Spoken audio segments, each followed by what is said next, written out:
Good morning, everyone. Good morning, Rabbi. We are learning Mishnah's Yevamos, Perek Yud, Chapter 10, Mishna Aleph. We're in the middle of Mishnah Aleph. Now, the beginning of the Mishnah taught us about a woman who remarried based on the testimony of one witness that her husband had died, which essentially halachically permitted her to remarry. However, we say that if he, and the story was that the first husband showed up. He's back. He really is alive. So in that situation where it's only based on one witness and her investigations, we say that she is actually penalized and that she has to get divorced from both husbands. She has to leave both husbands. She has to get a get from both husbands. There's no ksuba from any of them or any of the other provisions of the ksuba that come along. She doesn't have any of those benefits from either one of the husbands. If she took any money from them for these things, she has to return it. And a child from any of them would be a mamzer, meaning a child from the second husband is for sure a mamzer because never really married. And if she were to, again, have a child from the first husband after she became forbidden to him because of this whole story, that child would rabbinically be considered a mamzer too. So the first part of the Mishnah talks about basically her benefits. And now we're going to talk about, so to speak, from the husband's point, meaning from the husbands we're dealing with. You know, what happens to them when it comes? What transpires for them because of what happened? So the Mishnah says, neither one of the husbands, the mistaken second one or the original first one, if they are both kohanim, they cannot make themselves impure for her. The halacha is a kohen can never make himself impure through a dead body unless he is involved with the funeral of a close relative or his wife. So a kohen is allowed to make himself tamei for burying her. But in this situation, we say none of them can. The second husband is not really her husband, so he for sure can't. And even the first husband, who is actually her husband, he is not allowed. The fact that now she is forbidden to him now says that he cannot make himself tamei for her anymore. Now, neither one of the husbands has the rights to a lost article that she found or to her wages. That means like this. The halacha is Rabbanan said, the sages instituted, if a woman finds a lost object, under the circumstances that a person is allowed to keep the lost object. So the halacha is what she finds belongs to her husband. And the reason for that is, the reason given why they instituted this was because we're concerned that if she finds something like really good and she can keep it and he doesn't get it, it can cause friction between them. And therefore the sages said it goes to him. Well, that's not going to apply anymore here. Where the marriage is meant to end, where both of them are supposed to divorce her, we're not concerned anymore for that reason. And therefore at this point of time, even if they are still officially married, she would, if she finds something, he doesn't get it, she gets it. Nor her wages. Wages is also another halacha that we say that let me explain to you here from the note 14, the way they explained it here. One of the ksuba requirements is for a husband to support his wife. In exchange for this, he is granted the money that she earns. Okay, the money that she earns belongs to the husband. That was instituted by the sages, and because of the fact that he supports her, he gets her wages. Now, in our case, that this woman has lost any rights of her ksuba, which means, as we said in the beginning, he doesn't have to support her anymore. Well, then, if she works and she makes money, there's no reason for it to go to him. It stays by her, because the whole point of why they instituted it, or the whole point of instituting it, was because of what she benefits from the ksuba. She doesn't benefit anymore, so therefore he doesn't get her money. Next, nor can any of these husbands annul her vow. The Torah says that a vow that a woman makes that can have effect on their marriage, the husband has the ability to annul, as long as he hears about it early enough within the first 24 hours, he is able to go ahead and to annul it. Now, here too we say, at this point with this woman, none of them have the right to annul her vow. The second husband, understandably, it's not really her husband. But even the first husband, that's really her husband, he loses his right to annul her vow. Why? Because there too, the Torah gave the right to a husband to annul a vow in order to preserve their marriage, in order that she shouldn't make any kind of vow that'll cause tension in their marriage. But now the marriage is supposed to end. It's not supposed to continue. And therefore, we don't care. The Torah doesn't care anymore about her making any problems, making tension in the marriage. It's not supposed to remain. That's much the marriage is not supposed to be. And therefore, he loses his rights to annul her vow. Okay, next. Hay Sabas Yisrael. If she was the daughter of a Yisrael, Nifsala Min HaKahuna, this whole episode is going to make her puzzle from being able ever to marry a Kohen. Because at the end of the day, if we consider this adultery, again, it may have been intentional, but we consider it adultery because of, as we said, and because of that, she has all these penalties involved. Therefore, that means that her act was considered an act of adultery, and that now invalidates her from marrying any Kohen ever, because she falls under the category of Zona. A woman who has cohabited in a forbidden manner is disqualified for ever marrying a Kohen. So this woman, because of what happened, and because of what happened, we consider adultery because of all the penalties involved. Therefore, we say, from now on, if she wants to remarry some other person, can't be a Kohen. And that's not only if she's the daughter of Yisrael, she could have been the daughter of a Levi, she could have been the daughter of a Kohen. At the end of the day, any woman who cohabits in a forbidden manner is disqualified from ever marrying a Kohen. Ubas Levi min ha-meiser. Now let's say she was the daughter of a Levi, and she was able to eat meiser from her father. Okay? And now, the situation would, let's say, be, again, our Mishnah is following the opinion that only a Levi can eat meiser. Yisrael cannot eat meiser. So now you have this daughter of a Levi. She was married to someone. If this person dies and there's no children, she can go back to her father and eat meiser. But in this case, we say, what happened was that she, again, committed adultery. It's considered she committed adultery.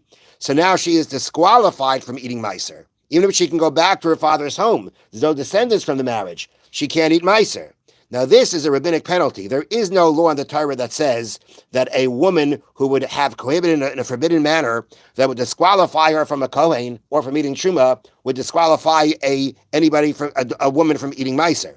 There's no Torah law like that. But that's part of the penalties that were introduced here. That if she was the daughter of a Levi who could have gone back to his father's house and eat meiser, she can't do that anymore.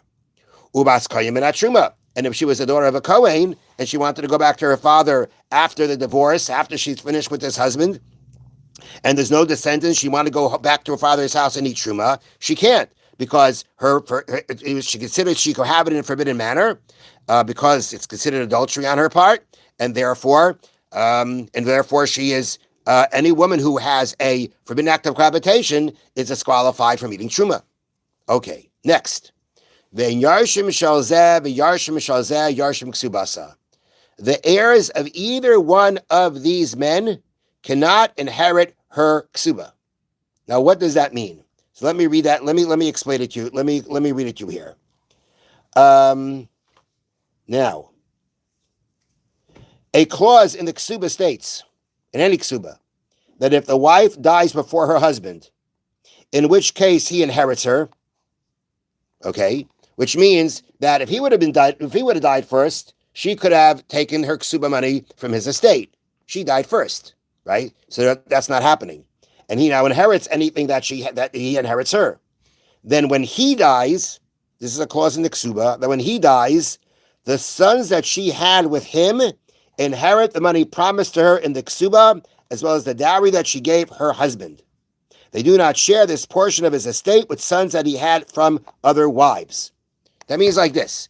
That means that part of the deal of a ksuba is that if she dies before him, when he dies, whatever would have been coming to her because of the ksuba now goes to her sons that came from her marriage to him.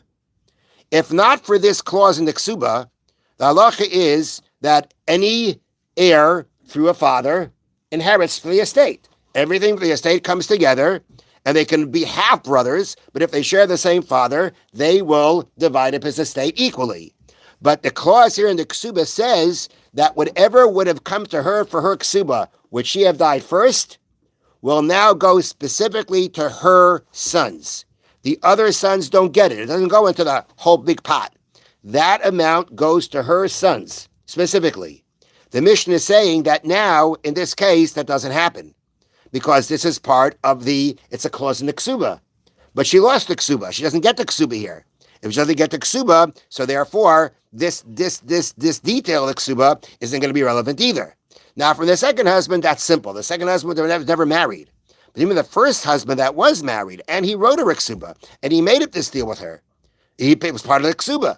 Nonetheless, being that she lost all her rights to the ksuba now, that affects this detail of the ksuba also, that her male heirs would have been inheriting her ksuba.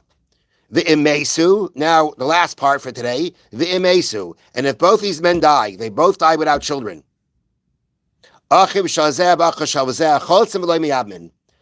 one's brother performs chalitza and can't do yibum. Now let's think about this. The first husband, who's really her husband, he died without children. They were married, he died without children. So if they died without children, yibum should be done. And the halacha is that here we say that yibum may not be done. Part of her penalty that she may not undergo yibum with her first husband's brother.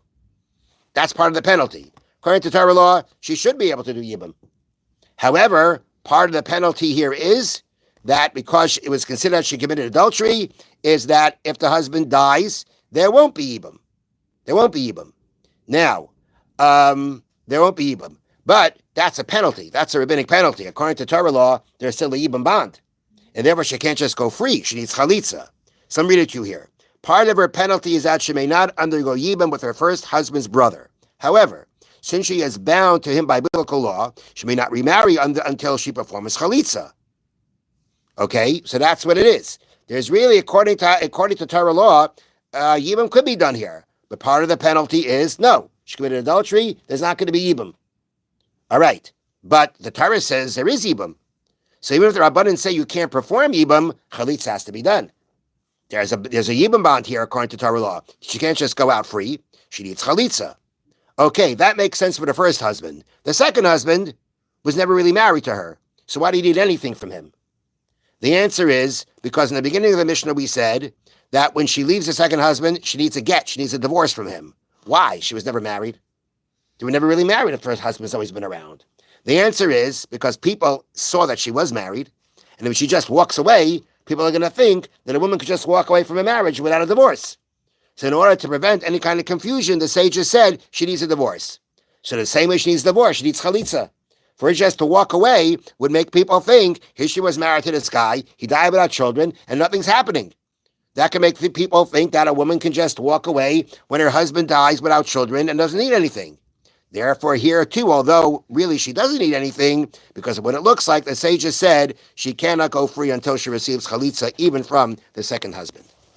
Okay, we will continue tomorrow with this Mishnah. And a little bit of Chofetz Chaim. It's important to know the Isser Lashon Harahu Afila Magana Oisai B'fnei Yisrael. Torah prohibition of speaking badly about a person is in front of another fellow Jew. V'chol shekeinu mechaneu b'fnei nachrim da'avono gadol harbe yoser. The sin is considered more serious if you speak Lashon Hara about a Jew to a non-Jew. Besides, because number one, he is disgracing a Jew in front of a non-Jew, which again is considered disgracing the honor of a Jew and even disgracing the honor of Hashem, because when people hear bad things about Jews, they kind of look at the religion as a whole and start discrediting it and start discrediting it. Because now he causes even bigger problems for his friend. If you tell another Jew about another Jew's shortcomings, it's very possible he's not going to accept it right away. But if you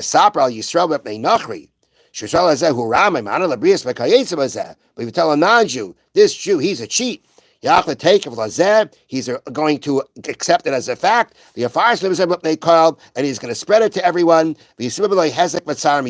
and that's going to cause lots of trouble for this person. So if you tell another Jew that this guy, he's not so trustworthy, all right, the Jew may be careful, but he's not necessarily going to try to run the guy into the ground, because maybe it's not true. Unfortunately, if he tells it in front of a non-Jew, the non-Jew is good chance is going to accept it right away and start spreading it to others and cause this person a lot of damage. And therefore, saying Lashon Hara about a Jew in front of a non-Jew potentially could be a greater sin because of the greater damage that's done to the person. Have a wonderful day. Thank you, Rabbi.